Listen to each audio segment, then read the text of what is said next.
Well, hello there and welcome to my workshop.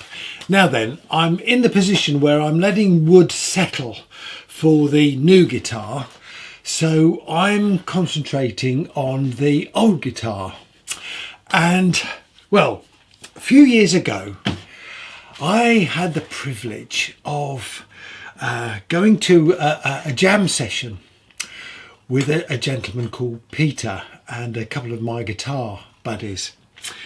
Now, Peter was a fantastic keyboard player. Now, I say was because he sadly passed away, I believe last year. But not only was he a fantastic keyboard player, he was also a master craftsman. And in the little town where he lived, he was the only person, I believe, who was an expert in the marquetry of that area. And it's got some wood in that area that's got a sort of a green tinge. And he was an absolute expert at this. But the fantastic thing was we went to his house, a townhouse, 3 stories. And on every floor there were musical instruments. There were violins, double basses, guitars, anything you could think of. And he had a guitar room which was absolutely packed with guitars, that most of them he'd sort of renovated, and absolutely beautiful. And one particular guitar, a Stratocaster, which he'd been working on for 20 years, which was absolutely covered with inlays and veneers. I have never ever in my life seen work like it, and I do hope that at some point that guitar would be on show somewhere, because it was absolutely fantastic. Now then, one of the things he showed me in the sort of the brief time I was there, and we only had 2 visits to his house, was how he did the marquetry. So based on that really short glimpse of how Peter did that, I'm going to have a go at it for the sound hole on this old guitar.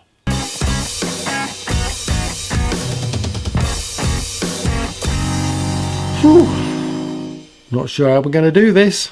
Now, the technique that Peter demonstrated to me for making the pattern for the marquetry was like this. He took some strips of wood, and I've got a selection here. These were then all glued together. Now obviously you've got to get the pattern that you want on the end there, that's the important thing. They were all glued together, and then what he would do is just take very thin slices of this pattern and use that to create the pattern on the item that he was working on. So I'm going to try and do that technique. Now, as usual, I'm no expert in this. I've not even researched it other than the things that I learnt in those brief moments with Peter. But I'm going to have a go. Now, I've had a rummage around my old wood box, my offcuts box, and selected some different coloured woods. I've got this nice dark Avanco. Remember, what I've got to do is assemble them so that they'll fit into this shape here. So I'm going to have to cut them quite small, and I want some nice colours. And I also like to separate them with a line. So I've got some lines going all the way round. So, okay, so we've got cherry, we've got maple, we've got sapele, Avancol, we've got some, this is Santos rosewood, which is really nice and dark, so that would be quite nice to have. I've got some olive there, but I don't think that's really going to show, so we'll skip with that. I've also got some offcuts of fretboards, which are sort of quite a nice profile there, but they go thinner. I really don't know how much I'll need. I don't think I'll need an awful lot, but obviously I don't want to run out. So let's see if I can do anything with those. Okay, I am going to try now to sketch out what I need. So I'd like some sort of separator like that. And then I think we'll go for sort of the fairly standard sort of crisscross type pattern.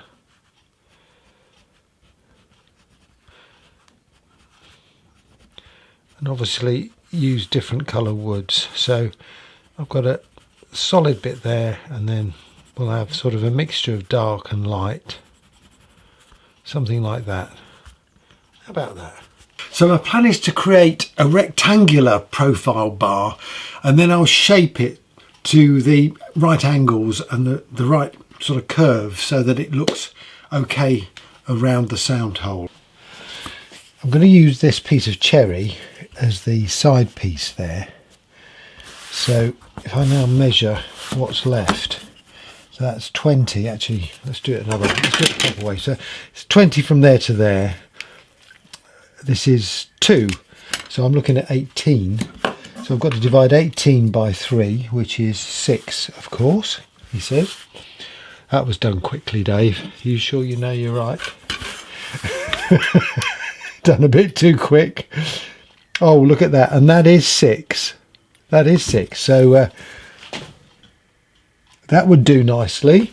So some strips of that will do nicely for the dark.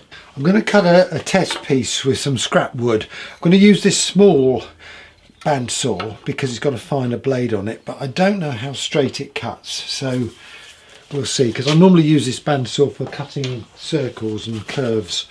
So let's see.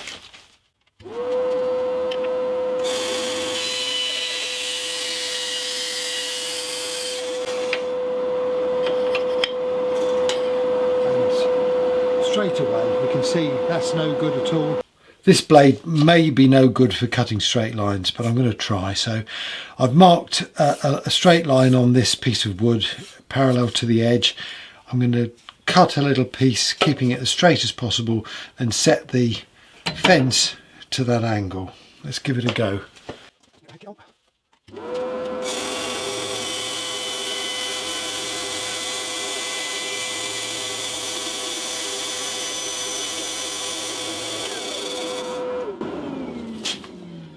Okay, that looks about right. So let's see if we can set this fence to that angle.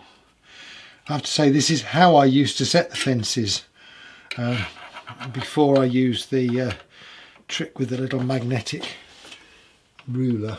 But let's see if this works. Okay, so if it works, I should be able to cut the rest of that straight. Let's see.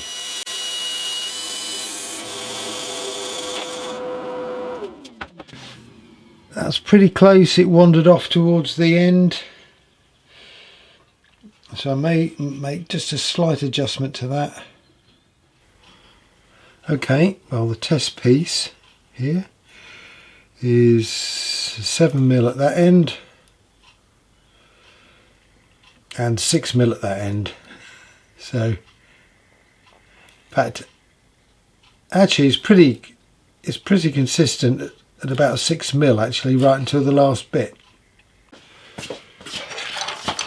To be honest, it wasn't tremendously successful, and the moral of this story is, if you've got a blade on your bandsaw that you've used for cutting round corners, circles, etc., don't use it for doing straight lines. Anyway, just means I've got to do a bit more planing. But first I'm going to tidy up this workbench. It's a bit of a mess.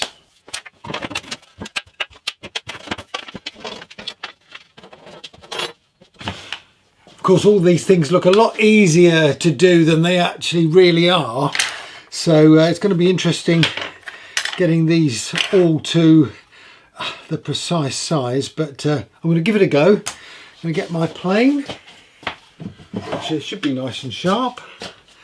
Let's see what we've got to do. It's about right that way. Need to take a bit off there.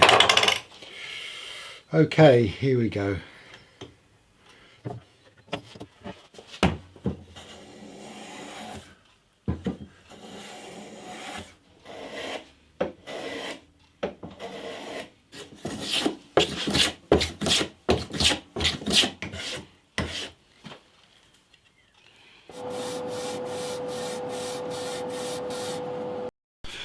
Okay, well look, this is my first attempt at this, so may not be perfect, but I think I'm going to glue that lot together.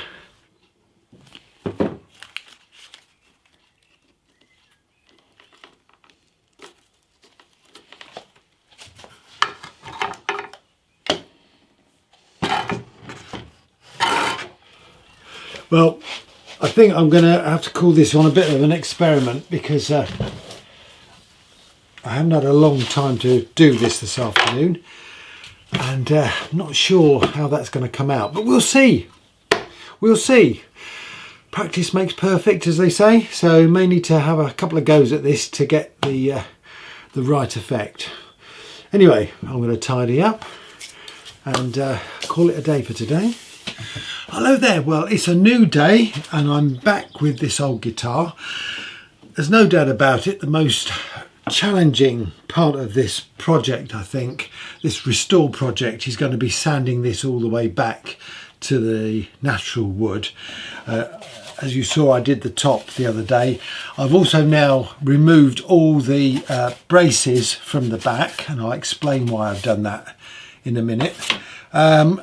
I managed to sand most of the back down, and I'm starting round the edge and on the neck. But I'm not going to bore you with my sanding because it is very monotonous. No, I'm going to have a break from that now. I want to do something much more interesting. So let me show you. So as I said just previously, my idea is to create a pattern round the sound hole, and to that end, I hope you can see this, I've glued some bits of wood together, and I've also shaped them. Now I've added another strip on the edge here which I just need to plane off. Now I hope you can see this, but then that should fit into that area there quite nicely, and the sides should fit snugly into that.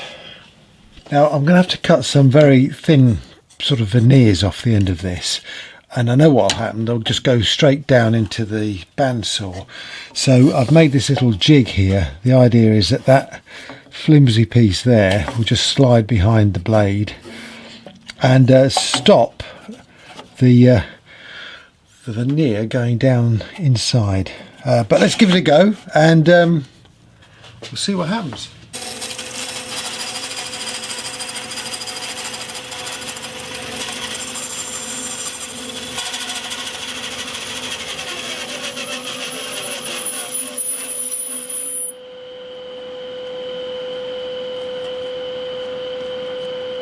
Right, well I've cut a few out, so they need sanding, but before we do that, let's just see if my idea is going to work.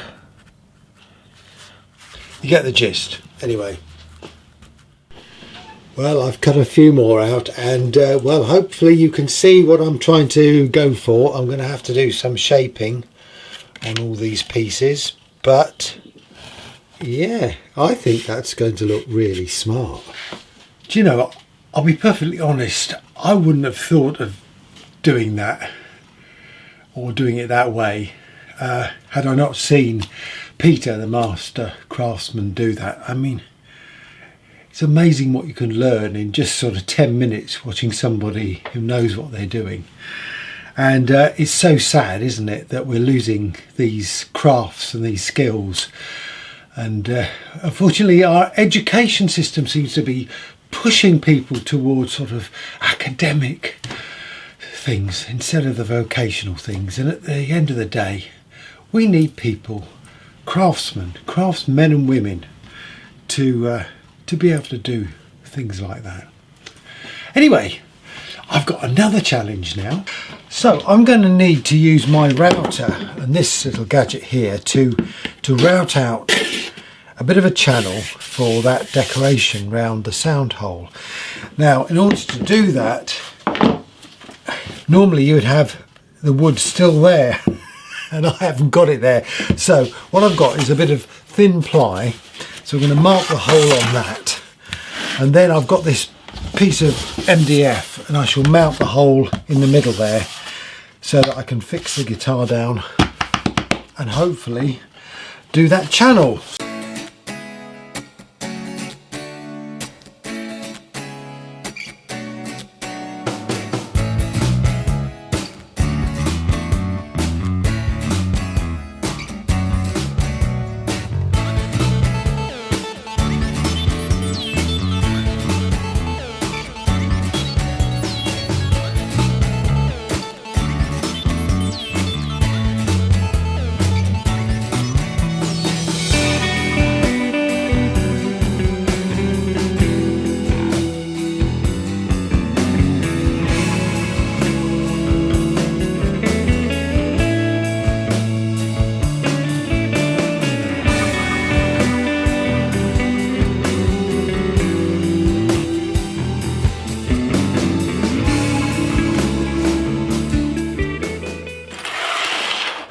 Right, I've made myself a simple board to handle all of this. So basically what I have is some clamps, which let me just get those fitted. So I've just drilled some holes and used a Forstner bit to do an indent there, a rebate, so I can push those right in.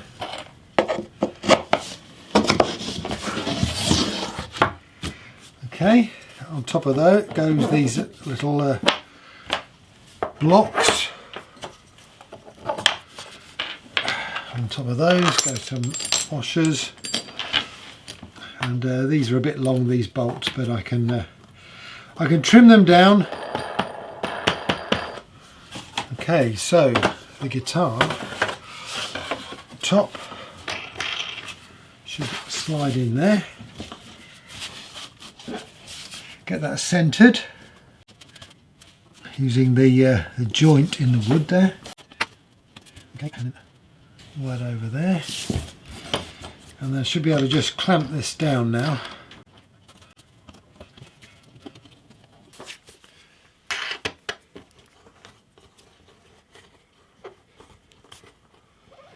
The top's clamped down. I'll just fit this circle in the middle there. Line that up with the centre there. I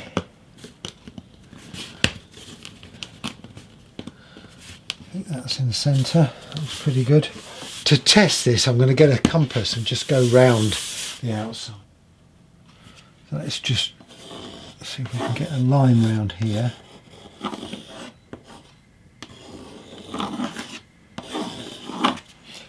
That looks pretty even all the way round, so I'm happy with that. A couple of holes, some screws. I'm going to have to countersink those in.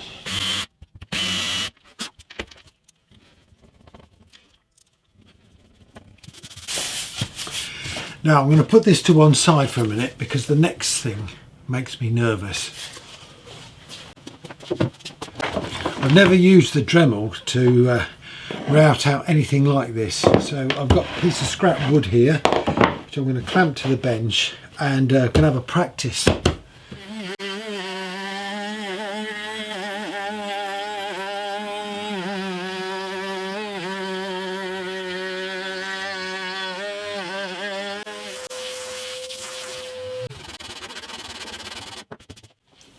Well, it looks reasonable. Although I think that router bit's too wide, so I'm going to try a narrower router bit.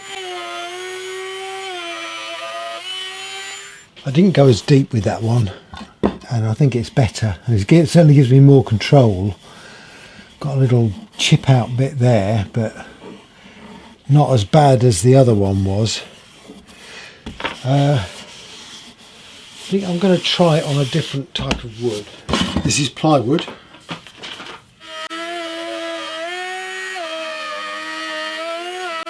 That looks better. I've still got a few little glitches there, but that wouldn't be a problem, I don't think. Okay folks, this is it. Let's try it on the real thing. Whew.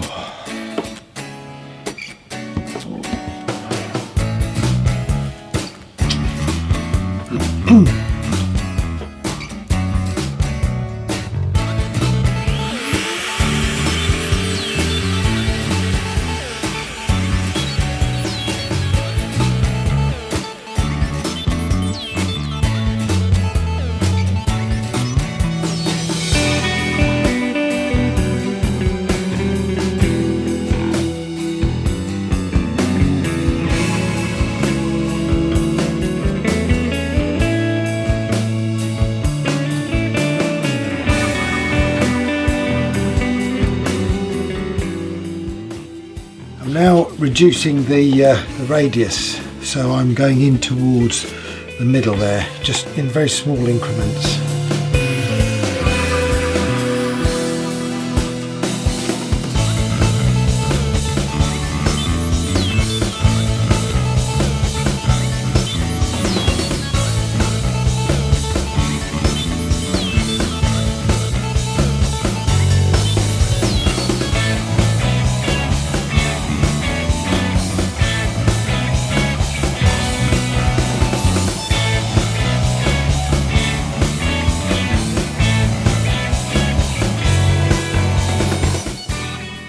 Okay, so here we have it. Now, unsurprisingly, my measurements aren't 100%.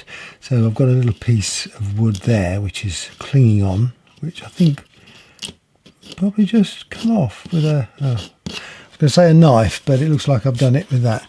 Probably just got to tidy up the edge there as well. I'll do that with a blade. But otherwise, I think that's okay. And I've gone down, let's just see. Gone down 1 mil, and I don't want to go any more than that. So, wow, I think I might have done that, ladies and gentlemen. Let's have a look.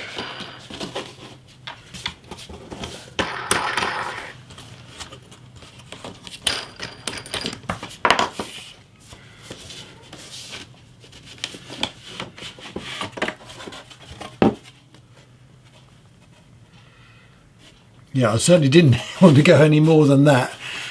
Wow, well, I never did. Well, that's a first for me. Okay, first things first, I'm just going to go around the edge with this knife and just get that as smooth as I can.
Whoa, whoa, whoa, that was the last piece. Gosh, I'm really pleased with the way that looks. Oh, all I've got to do now is try and glue them all in. Just get all the glue ready. I'm hoping that if I put some wax around the edge of this centerpiece that it's not going to stick to the pieces. I do need it in place though, because that's what's holding them all nice and tight. So put it around the right way. Benefit of making the holes in the different places. Can only fit them one way round.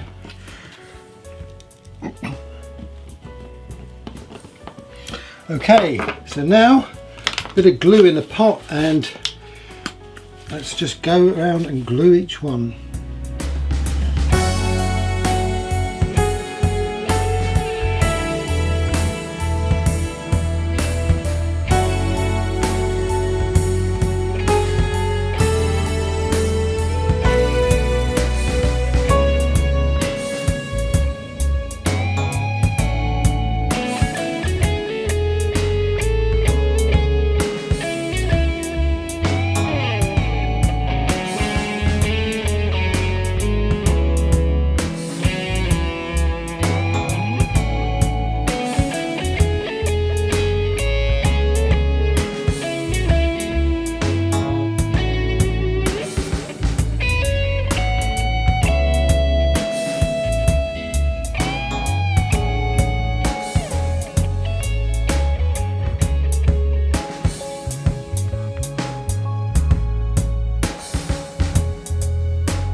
Well, ladies and gentlemen, I have to say I'm delighted with this because before I started this, I'd put this sort of decoration in the too difficult box, and I thought I couldn't get anything that looked respectable, but I'm really pleased with the way that's looking. I just hope it looks as good once the glue's dried. Whew, it's been a bit of a roller coaster, this one, but this guitar is starting to look really nice. Yes, it's got some bits where the veneer has worn through, but I'm beginning to like the look of that, and I think when it's got a nice sort of varnish on it, it's going to look really smart. Whew. Anyway, thank you very much for watching this episode. I will be back soon with a bit more guitar building, so in the meantime, please stay safe. Cheers.